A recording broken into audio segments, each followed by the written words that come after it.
Welcome to This Explainer. Today, we're focusing on an absolute masterclass in German engineering, the BMW 528i. But look, owning one of these incredible machines requires a fundamental shift in how you think about car care.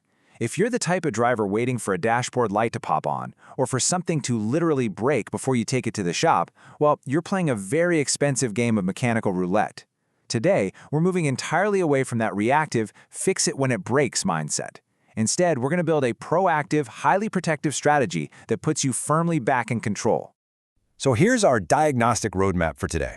First, we'll figure out exactly which engine is sitting under your hood. Then, we'll tackle the engine's top vulnerabilities, look beyond the engine at the suspension and the impact of heat, break down the diagnostic difference, and, finally, we'll wrap up with a solid preventative maintenance strategy. Okay, let's dive into this. Section 1, the identity crisis, a tale of two engines. So, that 528i badge on your trunk? It's actually hiding a bit of a secret. It represents one of two completely different mechanical beasts, which is exactly why a generic repair manual is pretty much useless here. On the older E60 and early F10 models, you've got a 3.0-liter naturally aspirated inline-six. These are prized for incredibly smooth power delivery, but they demand strict attention to gasket leaks, electric water pumps, and Vanos systems. Now, starting around 2012, BMW shifted the F10 to a 2.0-liter turbocharged inline-four.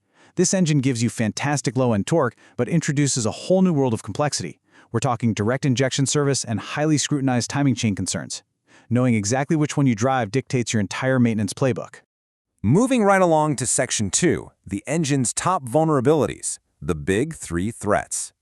We're going straight to the heart of the car now to examine three critical threats to your engine's lifespan.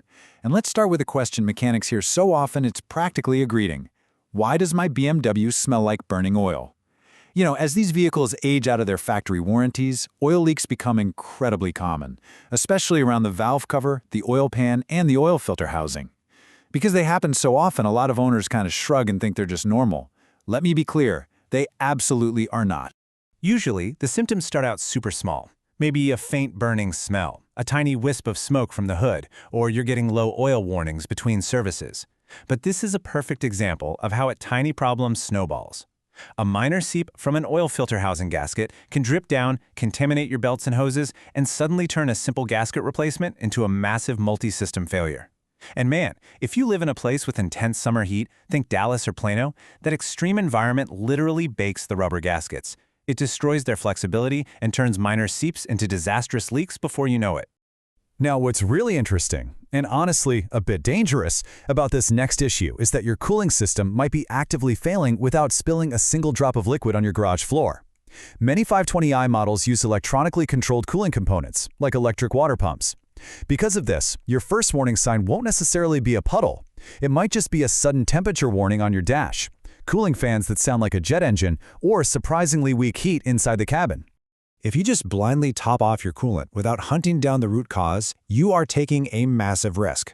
BMW cooling systems operate under incredibly intense pressure.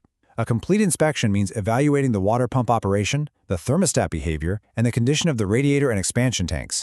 You've also got to get in there and physically squeeze the hoses to check for softness or swelling. A failing plastic fitting or an aging hose can violently rupture when hot, and a single severe overheating event that can quickly ruin the entire engine. Okay, let's pivot specifically to the turbocharged 4-cylinder 520i owners out there. The big question we always hear: should I panic about my timing chain? It is totally true that timing chains and oil pump drive chains are a widely discussed severe failure point on earlier N20 engines. But panic replacement isn't the right answer here. Meticulous inspection is. This is where you need to be hyper-vigilant. If you hear a high-pitched whining or scraping noise from the front of the engine, if the car runs noticeably rough at startup, or if you get a sudden drivetrain malfunction warning on the screen, do not ignore it. Seriously, think of the rule of three: noise, rough start, warning light. If you experience any of these, get the vehicle inspected immediately. These are internal engine components. Guessing here can easily cost you thousands. All right, let's zoom out a bit. Section 3, beyond the engine. Suspension and extreme heat. The engine gives the car its power, sure, but the suspension is the skeleton, and it's exactly where those legendary BMW driving dynamics live, or, if neglected, where they die. A 5 Series is designed to feel planted, composed, and precise. But potholes, endless construction zones, and the rigid sidewalls of those factory run-flat tires violently expose suspension weaknesses over time. When your control arm bushings wear out, the car starts to wander at highway speeds.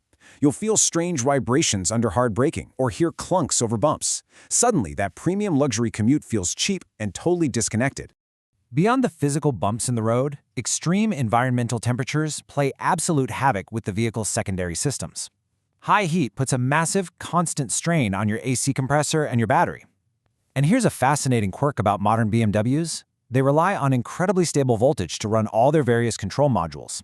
If you have an aging battery that's struggling in stop-and-go traffic, that slight voltage drop can trigger a cascade of false electronic warnings. What looks like a catastrophic computer meltdown might actually just be a dying battery losing its fight against the summer heat.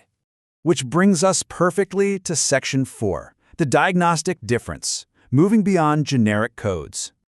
So let's shift our narrative from finding mechanical problems to actually discovering professional solutions.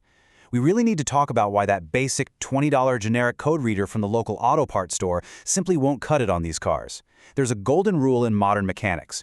Replacing parts based only on a fault code without confirming the underlying cause leads to unnecessary cost. So the crucial point is this. Seeing a check engine light for a cylinder misfire and immediately swapping out ignition coils might just mask the issue, especially if the real problem is a hidden vacuum leak or carbon buildup. Proper system-level diagnostics are completely mandatory. A true professional is going to walk through these exact 4 steps every single time. First, they check what codes are stored across all modules, not just the engine computer. Second, they map that data to the real-world symptom you're actually feeling behind the wheel. Third, they pull live data, things like fuel trim levels and Vanos adaptation values, to definitively prove the suspected failure is real. And finally, they prescribe a repair that completely prevents the issue from returning. Modern BMW repairs are comprehensive, system-wide solutions. They are never just single-part guesses.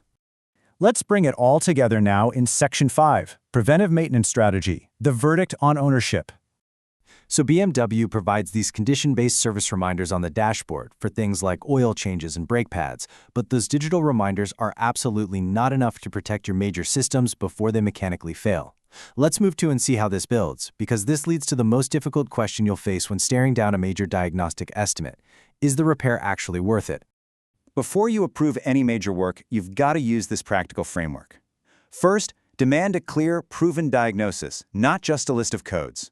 Second, have the technician clearly distinguish between what is required today to make the car safe and what is simply recommended for later. Third, review parts that must be replaced together, like one-time use aluminum bolts or surrounding seals.